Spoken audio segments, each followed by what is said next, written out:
मैं उनको मेरे हृदय के अंतःकरण से नमन करता हूं। भक्तों, आप सबको समझना है, मंच पर बोलने वाला व्यक्ति वाक्पटु होता है। वाक्पटु का मतलब होता है शब्दों का जाल। आप सब शिक्षा के अभाव में मंच से जो भी व्यक्ति बोलता है उसको आप समझ नहीं पा रहे हो, और नहीं समझने की वजह से आप सब जो है इस 84 के चक्कर में, इस जो है सूद का जो है नहीं मकड़ी के जाल में फंसते हो, और नाना प्रकार के जो है ऐसी धारणाएं, ऐसी अफवाहें चलाते हो। वैसे मेरा कोई ऐसा, जो भी मंच में या जो भी बोल रहे हैं, मेरा कोई ऐसा भाव नहीं था, मेरा ऐसा कोई यहाँ ऐसा कभी रहा नहीं कि मैं इस आश्रम में नहीं आया, मैंने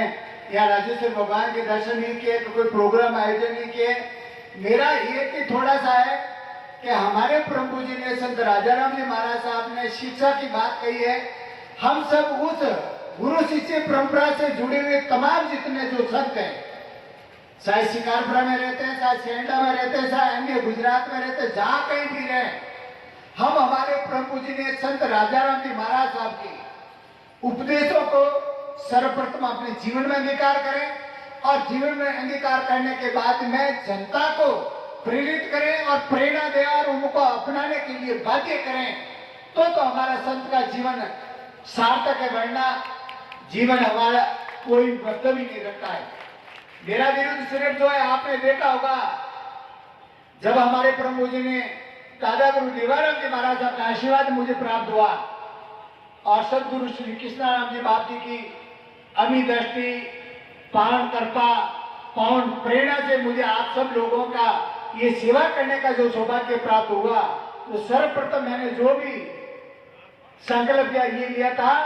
कि मेरे समाज के अंदर ये व्यसन जो चल रहा है, इसको मैं जड़ मूल से उखाड़ने का प्रयास करूंगा, पुरुषार्थ करूंगा और चेष्टा करूंगा। और मुझे पक्का भरोसा और विश्वास था कि प्रभु जी ने संत राजाराम जी महाराज साहब का, प्रभु जी ने संत देवाराम जी महाराज साहब का, और प्रभु जी ने सदगुरु श्री कृष्णाराम जी महाराज साहब का आशीर्वाद मेरे साथ में रहेगा, तो मेरे समाज के अंदर व्यसन मुक्त समाज में खड़ा करने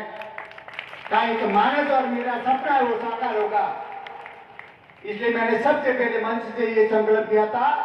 कि मैं अफीम खाऊंगा नहीं, अफीम खिलाऊंगा नहीं। और आपने देखा होगा मुझे 15 वर्ष पूर्ण हो गए, मैं अफीम 100 ग्राम भी खरीदता नहीं, न किसी को खिलाता हूँ,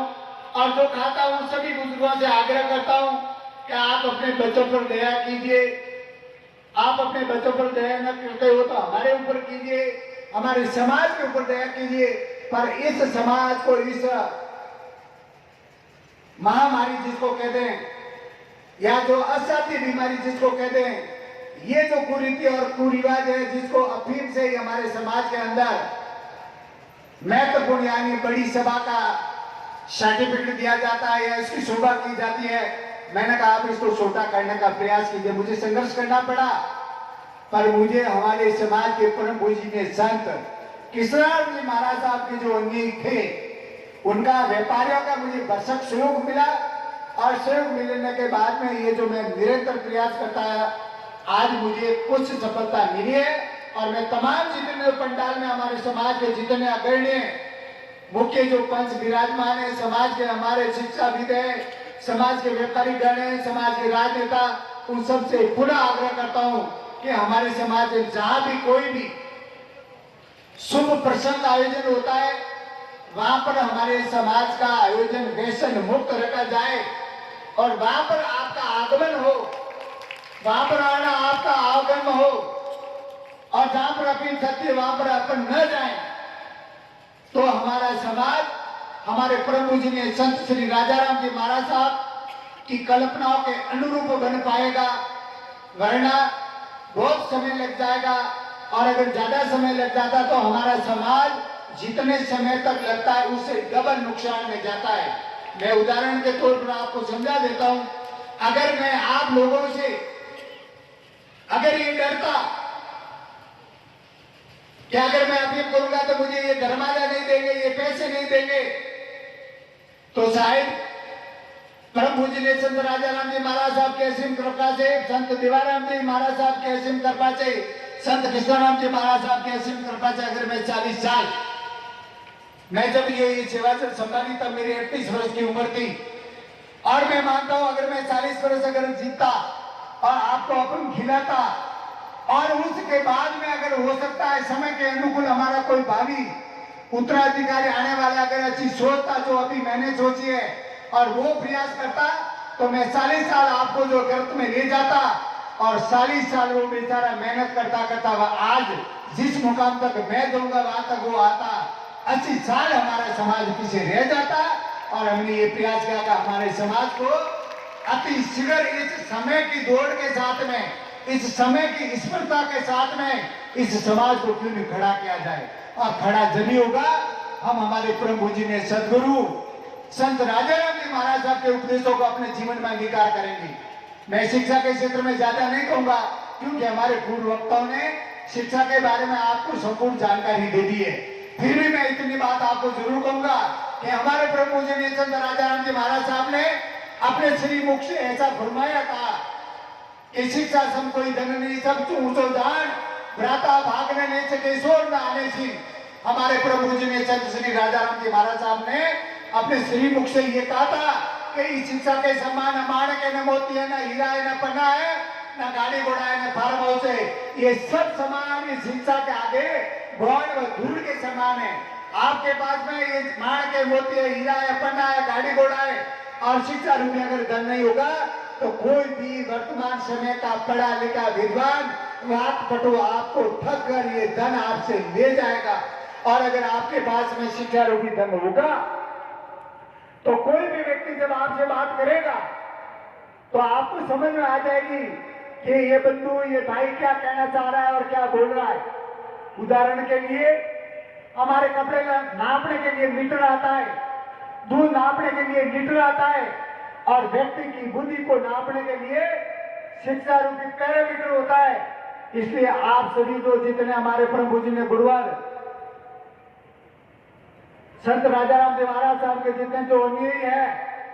वो सब अपने बच्चों को, मुझे अभी वर्तमान समय में देख रहा हूं, सभी अपने बच्चों को जो पढ़ा रहे हैं, हमारे बच्चों को भी पढ़ा रहे हैं। आपके अंदर शिक्षा की भूख जगी है,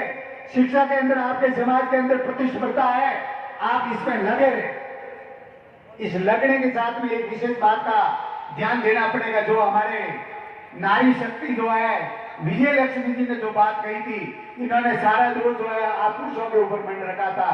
मैं विजय लक्ष्मी जी,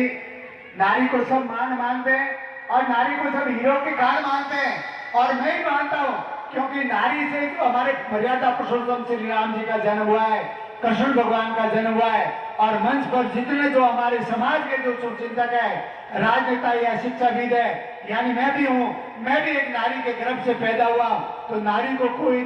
कमजोर मानता ही नहीं है। हम तो नारी को मान मानते हैं, हम तो नारी को सभी लोग जो वंदन करते हैं, हाथ जोड़े, हम तो ये कह रहे हैं कि आपके नारी शक्ति की जो कृपा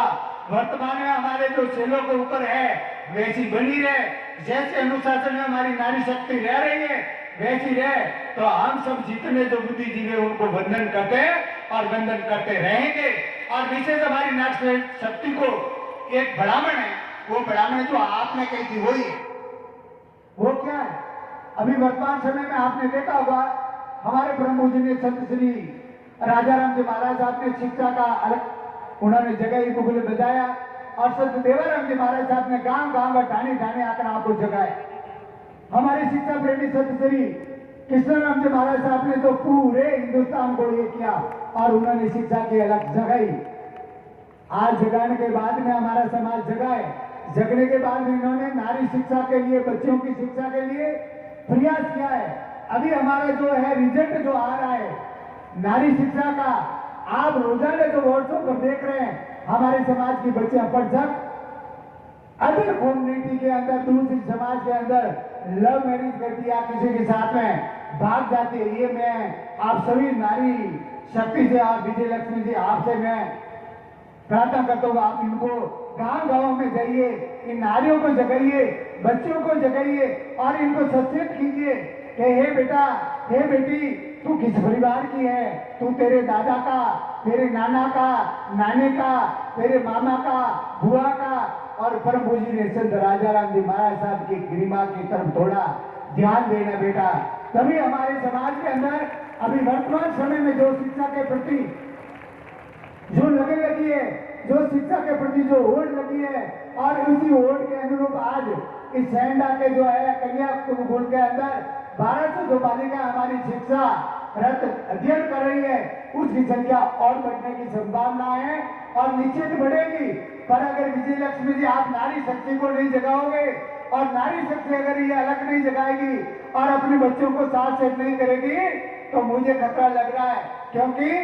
आज वर्तमान समय में हमारे समाज के अंदर और दूसरे सभी समाजों के अंदर यानी पूरे भारतवर्ष के अंदर बहनों का जो है अनुपात पुरुषों से कम है, लड़कियों का कम है। यानी पूरे हिंदुस्तान की जनसंख्या में 10% हमारी जो है लड़कियों की कमी पड़ती है और सभी समाजों के अंदर है। और उसके बाद में भी अगर हमारी बच्चियां पढ़ लिख कर